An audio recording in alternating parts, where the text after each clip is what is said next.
Hey there, good morning. We're going to start off the day today with candling some eggs and checking out and seeing if I need to remove any bad eggs or eggs that did not develop from the incubator, so that we don't have any blow up and make a big mess in there. So I have some clips to show you of ones that are one that is really lively and really healthy, and some that are not, some that the signs that I go by when I'm incubating eggs and when I know how to pull them out, what I'm looking for, and explain what I see. So there's that, and then Chaz and I are gonna do some garden stuff, so stay tuned for that. Also, don't mind the mess behind me. My house is a disaster, but you should see the garden. If you missed the unboxing video of the shipped eggs that I have in the incubator, I will link that video down below. Some of these eggs I had ordered and they were shipped in the mail to me, and some of them were from my own hens. Now, I had ordered, I think, 21, and I'll go over what I had to pull out and what I have left. So please forgive my dirty fingernails in the video. I was just in the garden. So this is an egg that is not developed. You can see the yolk in there. That's what that is. It's a yolk. So this one didn't develop. It was either infertile or it didn't actually start growing at all. That's very common with shipped eggs. When you transport them, they often will not, even if they're fertilized, they won't grow. Now this one I pulled out because it had started to develop, but you see this red thing here? That is what's called a bloodline. That means that it did not get past a couple days into, or like the first week of its development, and this embryo is no longer living. So this blood ring is a good indication that this will no longer develop and that the embryo has died. So this one had to come out. At first glance, I thought this one was good because you can see there's definitely development in there. You can't see the yolk. There's an air pocket going on there. And what I like to look for is the heartbeat or movement. And you can see there's development there. There's that dark spot there. That is the development. This has no movement. It is like it moves when I move the egg, but there is clearly something wrong with it. See, it's not moving around, and it's just kind of stuck to the side of the egg because this is not developing. It's delayed in its development for one, and it's clearly not a living embryo. It doesn't move. It doesn't do anything. You should see its heartbeat, and there's nothing. So this is another one that has a blood ring, which means the embryo has died. I just candled the eggs, and we have 7 of the shipped eggs that I am not able to, I had to pull them out because they were not developing or they died. So there was a blue lace Wyandotte, a Brahma, this was a Moran, blue lace Wyandotte. So 2 blue lace Wyandottes. I have 1 Moran left, and I think there's like 1 Brahma or 2 Brahma and 2 Morans left. All of my eggs were good. The ones from my hens, I had nothing that was bad. Everything was far along on the development. There's a few slow ones, but so far, this is a good egg. This is a healthy and active embryo. There is a perfect air sac. That means the humidity is just so, and I'm really happy with the results. Most of them look this way. So Mr. Helper Chaz, he's going to help plant potatoes today.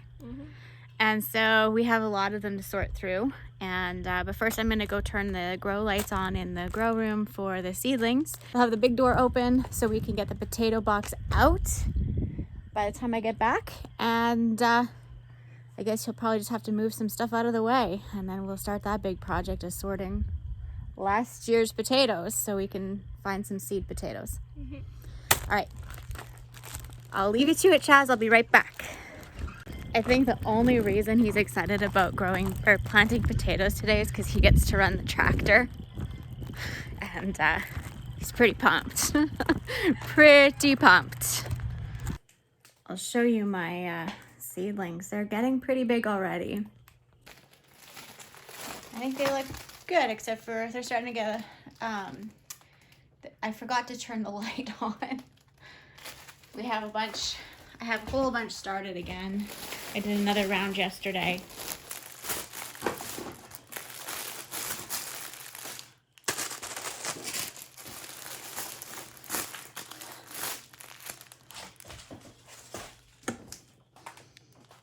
Oh, we have seedlings.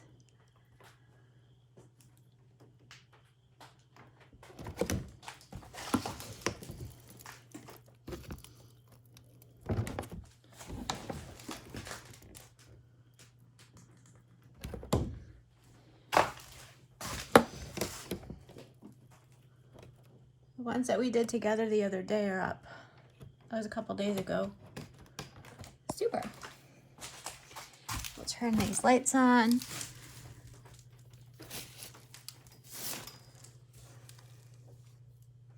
I think I'm gonna take these guys out to the greenhouse, all of these, as soon as we have room. These guys that have germinated already, everyone says you have to take them off the heat mat immediately. I don't think it has to be instant. In fact, I often forget about them for a day or two, and sometimes if they do kind of get a little spindly, as soon as they get under light, they are just fine. I don't know. I don't instantaneously, the moment they pop out of the soil, I don't think it's a necessity to put them under a light. So I'm not too worried. That's my preference. I'm sure there's lots of opinions. But anyway, let's go help Chaz get some potatoes sorted.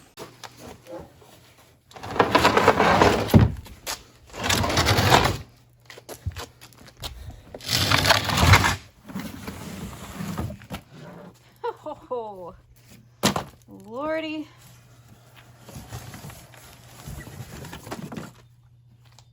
We didn't eat very many last year, did we? There is still a ton of potatoes. Oh, wow. Okay. I'm going to sort these out so we have, that will be the seed potato cart. This will be the canning, so I'm going to preserve that. Then we will do storage. Not for Sadie, not for Sadie. And then this will be the pot we use for fertilizer potatoes. So some will be seed potatoes. So the seed potatoes are the ones that we're going to plant in the garden today. Are you excited about planting or running the tractor? Running the tractor. Like this much excited or this much excited? Like this much excited. Boys and their toys. So this one I think storage.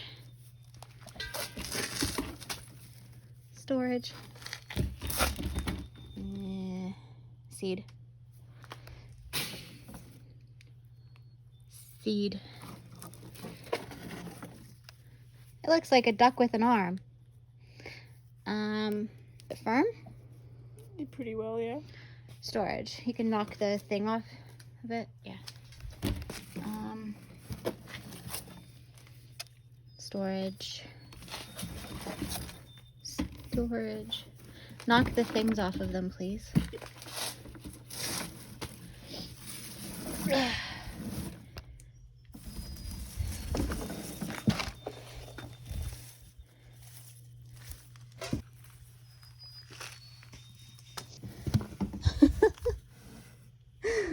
This one looks like you. Hi, on Chaz. I have 4 arms. I'm not seeing it.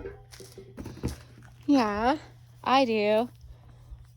Here's his head, there's your eyes, your nose, and then your little tiny potato arms. What? Hold your arms up, straight out. You're like twins. Not for long. No. You amputated your twin. He's gonna be in the pot. Huh.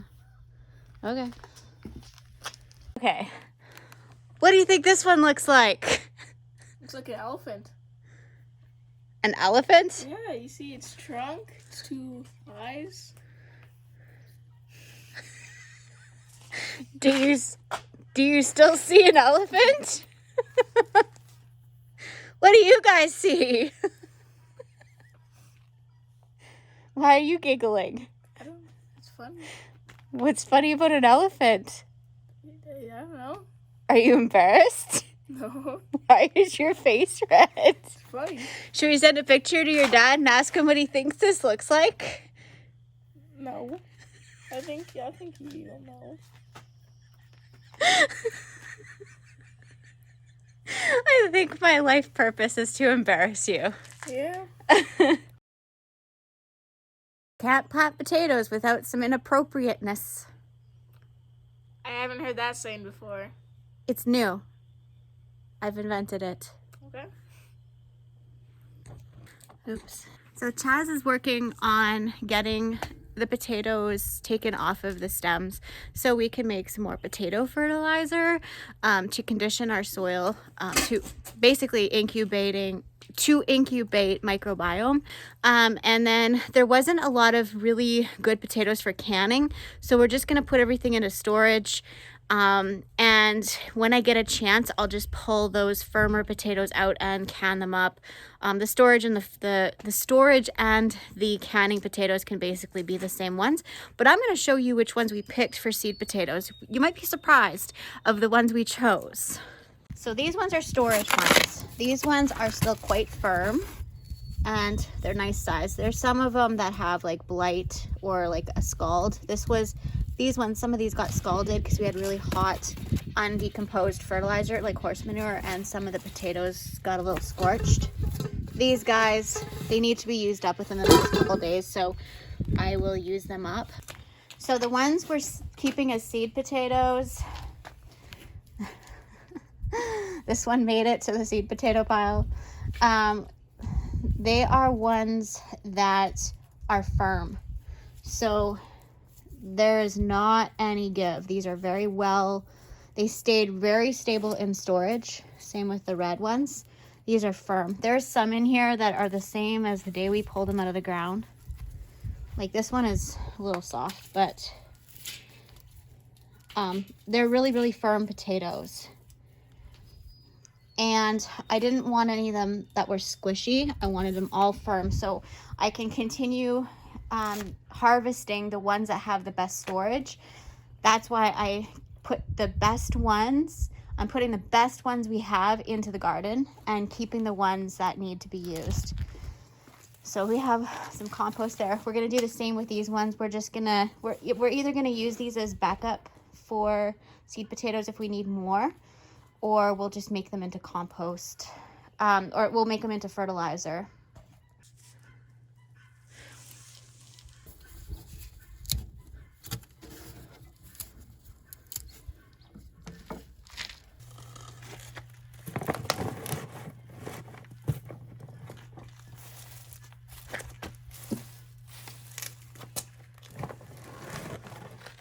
So for our storage, we just put them back. They're storing really well in here.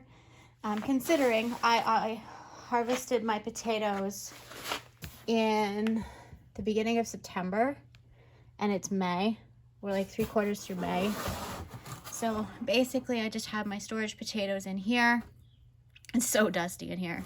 I just have an Amazon box with like it's kind of like a beer flat box on top so that no light can get in there, and we're just gonna leave them there. This stuff here needs to come out. These are some cut flowers that I still need to put in the ground. As you can tell, these are gladiolus.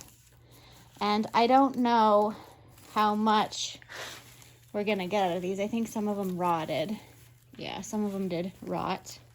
Some of them are still really good. So we're gonna try to get those in the ground this week too. And then underneath we have our dahlias. You're gonna see what they look like. How bad is it? Ooh. Oh, we have some, careful, careful. You can't pull them off. So we have some dahlias trying to sprout. Now, these guys didn't get separated. We're just putting clumps in the ground. And they're just gonna go in just like this. I'll cut off anything that looks bad. But they look good. I haven't checked any of them. I see there's another one coming up. Good signs. So we're gonna try to get these in the ground maybe today as well. It's kind of early for us. While I have Chaz's help, we can just put them in a little bit deeper. And I think, because our soil, it's really warm, like our soil is really nice and warm. That's what I'm worried about, is the soil's too warm and they're gonna come up and it's gonna be too cold. But I think what I'll probably do is I'm gonna probably put up some row covers on top of them once they break surface, and just get them in, because otherwise I might not have his help, and he's got ball and all kinds of other things going on. So between Tyson farming seeding and stuff and Chaz playing ball on 2 teams, you want to tell him where you're playing ball now? GP, Grand Prairie. Grand Prairie. So he's playing Grand Prairie and Manning teams. So we have to travel a little bit more. Mm-hmm. Like more southern of Alberta more. But only a couple times. So that's okay. But it's just, while I have help, he needs to focus on other things. So we're going to just get what we done can and hope for the best. Yep. Would you set them inside the house for me? Yep. Thank you. Alrighty. Let's go plant some potatoes. You want to go start the tractor? Yep. Get her armed up. A little bit excited, I would say.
Make sure you're straight.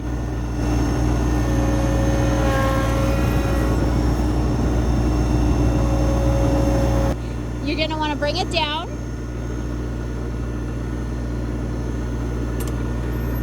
Whoa. A little bit, down a little bit. Up a little bit. Too far. There you go. Sometimes if you idle the tractor down, it goes down slower, right? So look ahead and see where you're gonna go so that you're straight, you have a target, because you want to stay in a straight line. So aim for that, okay? So what you're gonna do is you're just gonna inch ahead just a little bit and see if that's deep enough. Rev up the tractor. You're not high enough in RPM. Okay, go forward. You don't have to gun it, just a little bit to see if it's deep enough, okay?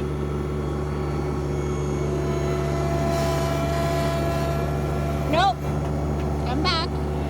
Did you notice it didn't go in at all? So bring it down.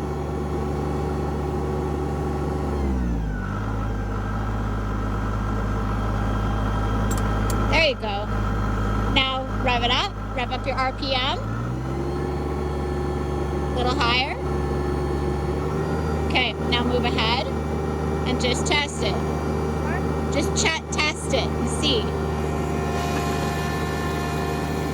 Okay, stop. Come back. Okay. Now make sure you're lined up straight, because that's going to be good, and you're going to want to keep going and go fast all the way to the end so you don't get hung up and stuck. Go? Yeah, but make sure you're straight. Okay? Don't hit anything. What? Don't hit anything.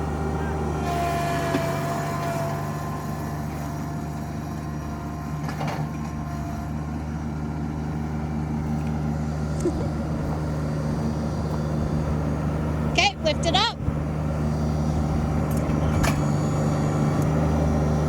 Pull out.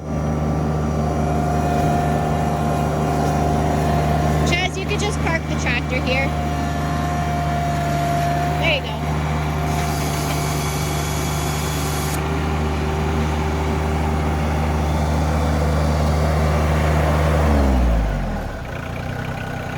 Just let it idle before you shut it off. You worked it.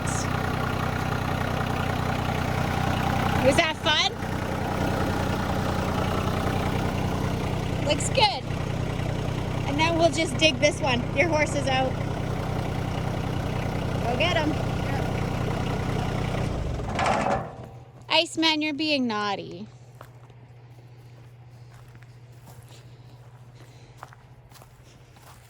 We have Iceman separated from the other horses because we have him in a pen.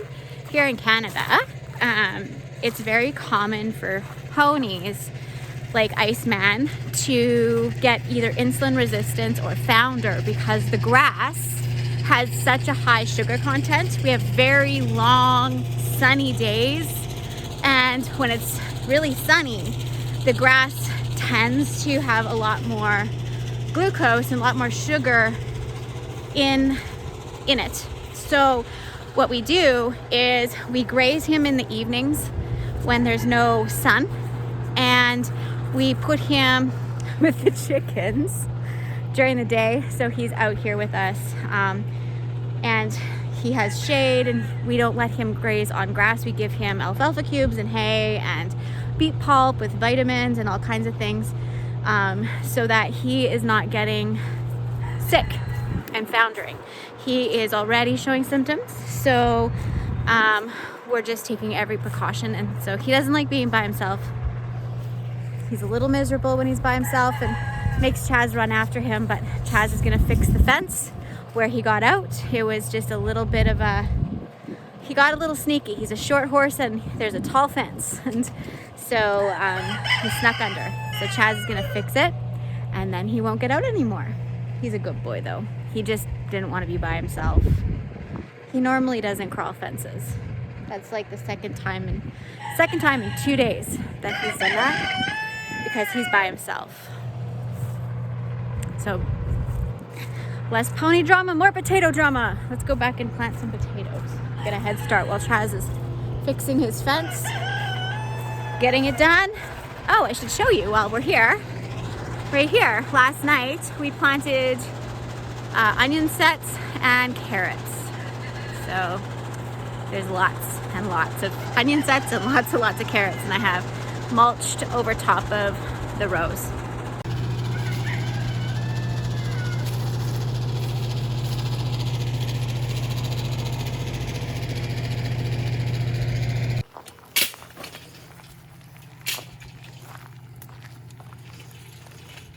I would normally cut these potatoes so that I would sort them so that there's an eye for each piece, but I have so many potatoes, it's not worth it for me. I'm just gonna do that.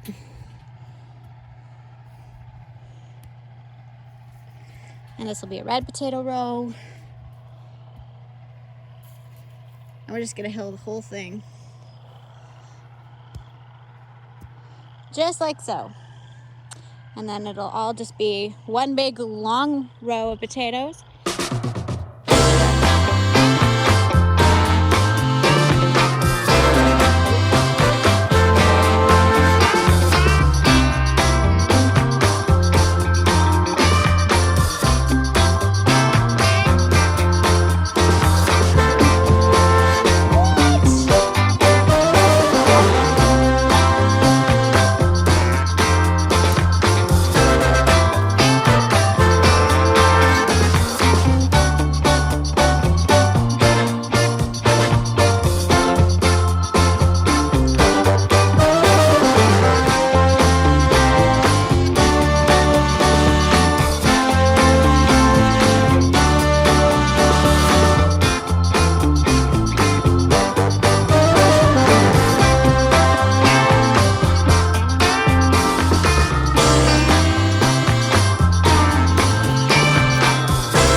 Chaz needs a garden hoe of his own because he just stole mine. So we have the potatoes in. The way that we do it is a little different, and I'll explain that. But we have, how many? 82. 82 hills of potatoes. And I'll show you what I do, what my technique is. As you've seen last year, I grew a ton of potatoes. I think we had 90 hills last year, and I kind of stole potatoes out of some of them as they were growing. But I'll show you how I'll explain why I do what I do. So the way I do it is I hill right off the bat. And the reason I do that is because we have really heavy clay. We have blue clay soil, and we get a lot of rain. Usually we get a fair amount of rain. So I like to hill them, and I like to create space for them to grow kind of within that hill of fluffy dirt. And I'll just come in. We're gonna rototill in between the rows and then hill that up some more. So then we'll create trenches that are away from the potatoes, so that the water can run through there instead of eroding the potato row itself. Because what happens in our soil is it's really common for us to have our potatoes exposed to the sun, simply because of the amount of rainfall and the way that the water goes through our soil because it's so clay. So I find that this is the best method that I have the best success with. I don't amend my soil because this is manure and compost. I just plop them in. I use the whole potatoes. It just works good for me instead of cutting, because I have lots. And basically most of them were pre-sprouted. So yeah, that's basically all I do. And we'll just come in and hill them as we need to. Well, thank you so much for hanging out with us today and planting our potato hills. We appreciate you being here and taking the time to see what we're up to up here in northern Alberta, Canada. We hope you enjoyed today's video. Make sure you like and subscribe. Bye for now. I just came in, we grabbed some spinach out of the greenhouse, and Chaz and I decided for lunch we're gonna have a smoothie. So I thought I would just quickly show you my real life kitchen of making this with some spinach that we grew. Into the blender, I added 2 frozen bananas, 1 very, very generous handful of spinach that we harvested, approximately 1 cup of frozen berry mix, a tablespoon of raw honey, and about a cup of pineapple juice, and then I added water. I forgot to record the part where I blended it initially, but then I added 1 cup of ice and blended it well, and I added some protein powder. And it got really, really frothy. This is how Chaz and Tyson really like it, is nice and thick and frothy. What do you think of it? Good. That's really good. Really good? Mm-hmm. Like how many Chaz stars good? 10. Pardon? 10. 10? Does look good. Mm-hmm. Thanks for your help.